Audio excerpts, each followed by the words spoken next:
Cet épisode va être un peu spécial. On va donc vous poser le contexte dans lequel il a été enregistré. Avec Manon, on a organisé l'été dernier un mini-festival, le Morpa Fest, à la campagne avec des copains et on leur a donné l'opportunité de passer eux aussi devant le micro de Saveurs Passion pour nous raconter et vous partager les passions qui les animent au quotidien dans leur vie. Pour ces épisodes hors série, on a laissé notre place à Étienne, l'ingé son du podcast, et un certain Clément, la fameuse soquette légère du 3e épisode, pour vous partager ces nouvelles rencontres d'une fin de journée d'été ensoleillée sous le marronnier. Bonne écoute.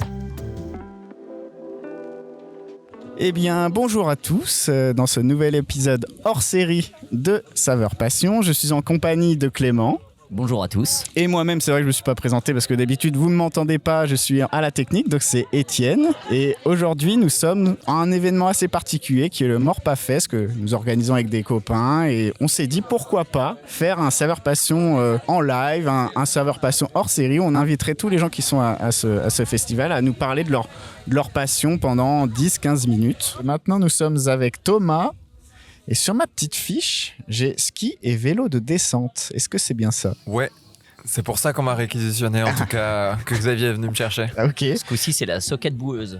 Voilà, le ski de Oui, oui, c'est une référence à l'épisode de Clément, la soquette légère, qui est une... Comment on peut appeler ça ? C'est une expression pour signifier, tu dois la connaître, mais quand tu étais vraiment bien physiquement, que tu sens pas tes jambes, tu as la soquette légère. Elle est tellement légère que la en sens vélo. Je connaissais pas, mais du coup, je vais le réutiliser assez rapidement. Ok, bah écoute, tu peux nous parler de ta passion. Ouais, carrément.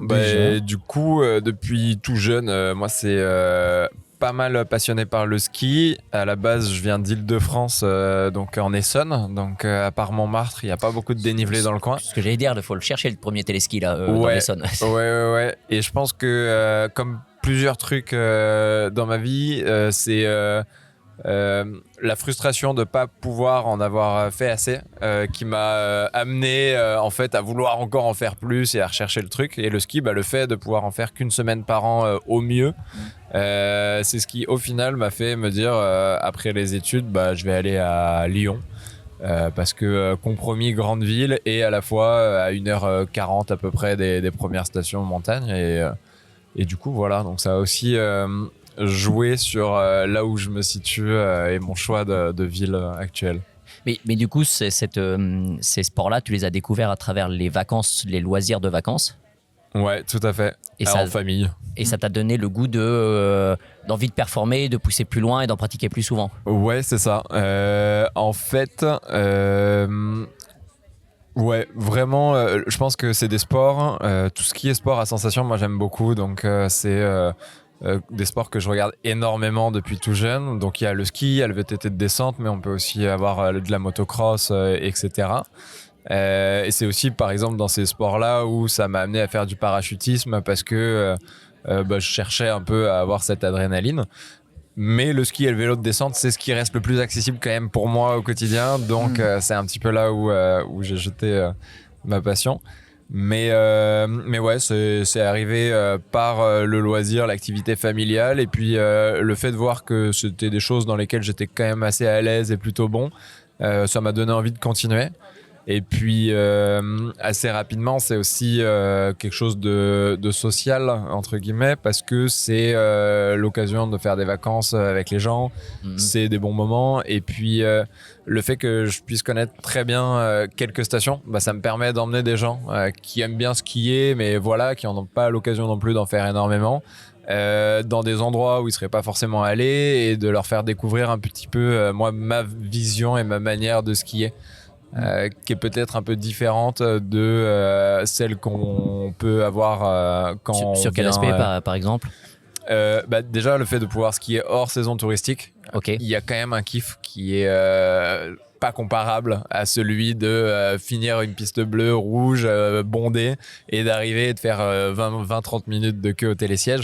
Donc moi c'est plus, il y a vraiment un côté de liberté et il y a personne sur la montagne, tu la connais bien, elle est assez à toi et c'est t'arrives tout en haut et je vais faire quoi comme trajet et en fait les pistes ne comptent plus. Quand il y a de la neige un peu partout et que les conditions sont bonnes, j'ai même pas l'occasion de passer par une piste au final sur certaines stations. Donc tu fais du hors-piste, donc t'es équipé, on rappelle, le hors-piste, Pas normalement, ultra équipé, mais on fait attention. T'as quand même le sac à dos avec, c'est voilà. ça, ouais. Et du coup, c'est une autre vision, je pense. Et quand j'emmène des gens, des potes, en montagne comme ça, et ben eux aussi, ça leur donne un petit peu plus le goût d'eux. Et ça leur montre aussi qu'ils sont capables en fait de sortir des pistes et d'aller explorer. Et ça ravive un truc chez eux Et où donc ils ça ont veut envie dire- d'aller découvrir avec moi. Sur l'aspect hors-piste, etc., du coup, ça t'arrive aussi de faire un peu, alors je crois que c'est pas du ski de rando à proprement parler, mais de porter ton ski pour repartir sur un point de montagne, mais où il n'y a pas de télésiège, etc. C'est Très rarement. Très Je suis rarement, pas ok. dans cette. Enfin, j'ai pas une pratique. Enfin, j'habite pas au pied de la montagne, donc j'ai pas non plus l'occasion de. Ça prend du temps en fait à faire. Oui, c'est et ça, moi, ouais. je vais maximiser à fond la journée et du coup, les remontées mécaniques, je vais en faire C'est un bon le moyen plus de- possible. Ouais. Par contre, ça m'est déjà arrivé avec mon cousin qui lui est très bon en snowboard, où ça y est, on a fait un peu le tour et du coup, on décide de mettre et on va faire une demi-heure de montée en plus pour.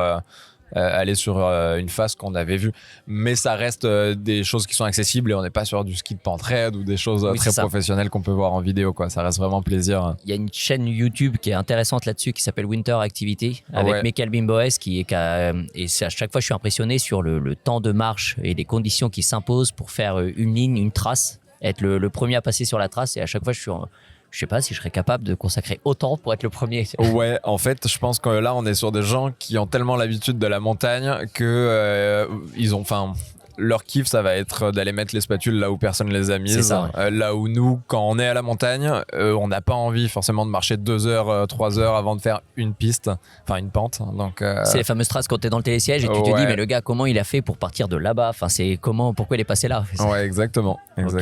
Donc voilà un peu pour Et la donc ça, pour le genèse de la ski. passion. Et puis pour le vélo de descente, Un peu la même chose. J'ai fait un peu de VTT quand j'étais jeune, je pense. Mes potes m'emmenaient un peu sur les skateparks, etc. Puis j'ai un peu arrêté parce que j'avais pas forcément de vélo. Et au final, je me suis retrouvé à la montagne à adorer faire des sorties en descente. Et c'est les mêmes sensations. C'est un peu j'adore tout ce qui est pilotage, etc. Ok. Et j'aime beaucoup aussi m'amuser dans les sauts. Donc franchement, c'est et des une sensation bonnes, peut-être aussi de vitesse sur les deux sports, peut-être un peu grisé aussi par la vitesse. Ouais, complètement. Et au-delà de la vitesse, je pense c'est par exemple dans le ski, je parlais de liberté, mais tu peux aller vraiment où tu veux. Quand tu te cantonnes pas juste à la piste et que tu sais un peu où atterrissent les hors-pistes, il y a cette sensation de liberté totale parce que c'est ok, là je vois qu'il y a un saut, je vais y aller. Là il y a les arbres, on va aller slalomer dedans. Je reviens faire trois virages sur la piste. Je repars sur celle d'à côté.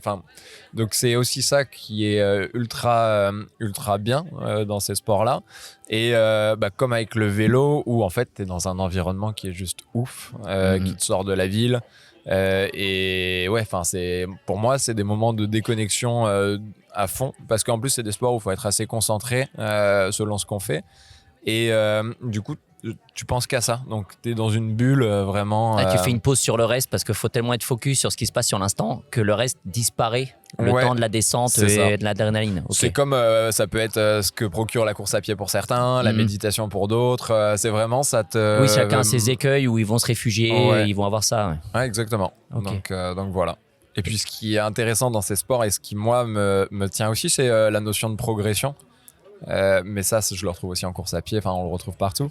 Je trouve que déjà d'arriver à progresser soi-même dans un sport, c'est aussi ce qui fait qu'il y a de l'intérêt pour le sport. Parce que par exemple pour le ski, j'ai eu une période de stagnation. Ma manière d'apprendre, c'est de regarder les autres depuis que je suis plus jeune. Sur le télésiège, je spot qui est la personne qui skie de la manière dont j'aimerais le faire, et je vais observer un peu, pareil sur les vidéos. Et donc c'est une manière qui est cool parce que du coup, tu peux le faire un peu tout le temps, mais ça a aussi ses limites de t'as pas de conseils extérieurs, etc. T'es tout seul. En fait, tu fais ton mimétisme, Ouais. mais quand tu te lances, c'est ton observation et toi-même. C'est ça. Et du coup, j'ai eu une période il y a quelques années de stagnation au niveau du ski et ça m'a fait un peu remettre en question le plaisir que j'avais pour le sport, de me dire en fait, je sens que je suis à un palier, que peu importe ce que je fais, j'arrive pas à débloquer ce palier. Et du coup, ouais, ça m'a un peu fait perdre ce plaisir-là. Je me suis dit, en fait, c'est quand même beaucoup d'investissement d'aller skier, faut y aller. Financièrement, c'est aussi un petit peu une charge. Et du coup, si en plus j'avais pas cette notion de progressivité, j'étais en mode à quoi bon en fait me mettre dans tout ça quoi. Autant essayer de me mettre du coup à fond dans la course à pied et puis de progresser Découvrir là-dedans. autre chose et repartir sur des gros leviers de progression. Ouais, c'est ça. Donc moi je pense que cette notion elle est assez importante pour moi en tout cas dans ces sports-là.